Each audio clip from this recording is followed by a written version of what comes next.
Oke rekan-rekan, kita berbagi pengalaman lagi ya. Jadi ini sudah melalui tahap tanam sawit dan sedikit sharing dari saya. Jadi ketika kita sudah pancang sawit, sudah menentukan jarak tanam sawit dan kita melihat dari keadaan tanah perkebunan atau kebun sawitnya. Biasanya ada yang tanahnya datar, ada miring, ada yang pegunungan dan lain sebagainya ya. Jadi kita harus bisa mengondisikan untuk bibit sawit yang kita tanam. Jadi semisal kita punya lahan sawit yang miring, jangan sampai dibiarkan penanaman dalam keadaan miring ya. Jadi kita atur atau kita kondisikan atau kita posisikan seperti ini jika keadaan lahannya miring. Biasanya yang miring-miring ini di lahan pegunungan ya untuk rekan-rekan. Jadi manfaatnya ini untuk membantu pertumbuhan bibit sawit yang sudah kita tanam ya. Agar nanti jika terkena dari air tidak semakin longsor. Jadi kita kondisikan. Ini sebenarnya kalau kita golongkan masih tapak timbun ya. Tapak timbun sawit, cuman kita bukan menimbunkan melainkan kita mengurangi biar supaya rata ya dalam kondisikan bibit sawitnya seperti ini ya. Jadi kan sudah terlihat rata dan keadaan lahannya miring seperti ini sangat cocok sekali jika bibit kita kondisikan seperti ini ya. Jadi barangkali rekan-rekan ada yang niatan tanam sawit bisa dicoba atau silakan lakukan untuk kebaikan sawit yang kita tanam. Jadi kondisikan sedatar mungkin ya untuk sawit yang kita tanam. Nanti biar pertumbuhannya baik, tidak terganggu dengan erosi ataupun terkikis dari air ya untuk tanahnya.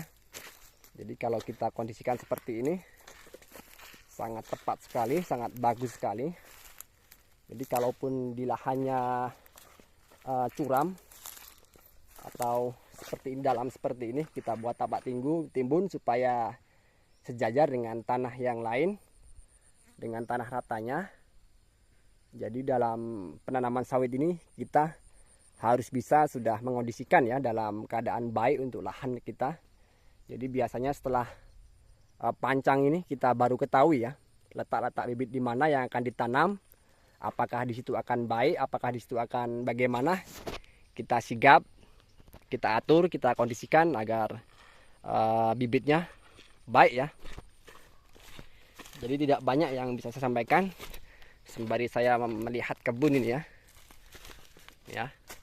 Barangkali mau ditiru silakan. Jadi kalau miring saya buat seperti ini supaya nanti tanahnya ini tidak terkikis habis oleh air dan menyebabkan bibit yang sudah kita tanam tentunya terganggu ya. Jadi kalau terganggu ini tentunya berdampak bagi laju pertumbuhan sawitnya itu sendiri.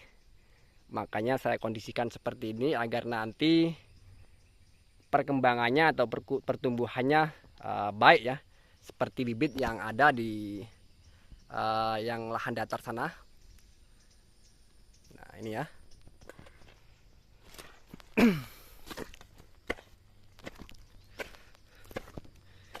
Yang datar seperti ini, yang darat. Jadi kita buat biasa saja. Ya, bagian miring-miring saja kita kurangi tanahnya supaya jadi rata ya.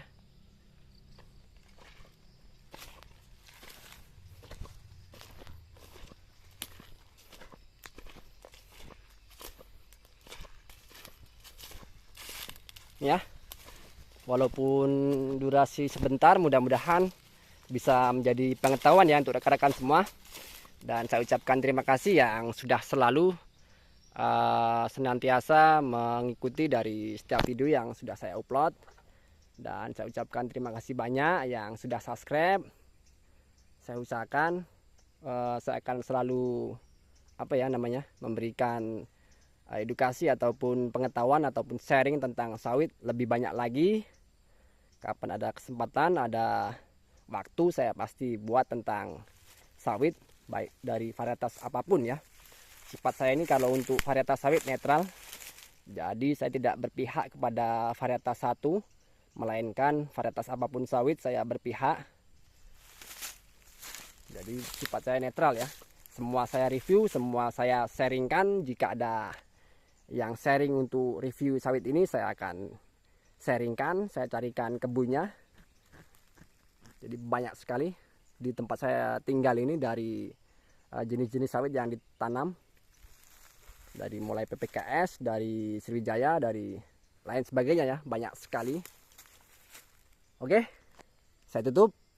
Mudah-mudahan yang hendak tanam sawit ataupun sudah tanam sawit berjalan lancar, semua baik-baik saja, tidak ada serangan hama, pertumbuhannya baik. Dan yang ada niatan tanam sawit semoga segera terlaksana ya. Jadi saya tutup sembari nyuring tadi. Assalamualaikum warahmatullahi wabarakatuh.